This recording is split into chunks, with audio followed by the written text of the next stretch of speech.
Ano ba yung UAP at NCAA? Yung mga nag-handle naman ng mga coaches yan, magagaling lahat eh. Hindi mas magaling bang coach ng UAP kaya sa NCAA? Pare-pareho din naman yan, ang lalim sa kanilang pagtuturo o kaalaman, nandun pare-pareho. Kaya lang nangyayari talaga yung ganyang mga pangyayari dahil nga nawala na yung tinatawag na loyalty, hindi na uso na talagang simula mamamatay kang UE Warriors, magtatapos kang sa Red Lions. Hindi na po uso ngayon yan.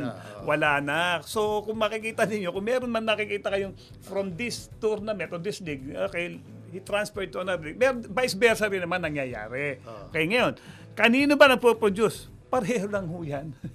Pareho lang yan na nagpo-produce. Siguro kaya nagkakaroon ng transfer sa mga transfer. Sige, dahil call na lang ng players and their family. Okay, unang-una, let's say, sige, daming mga offers eh. Siguro, family, pagdating sa offer, monetary. Si player, nakita niya, sa tingin ko, mag-excel ang paglalaro ko ito, mas magagamit ako ng mas maganda rito.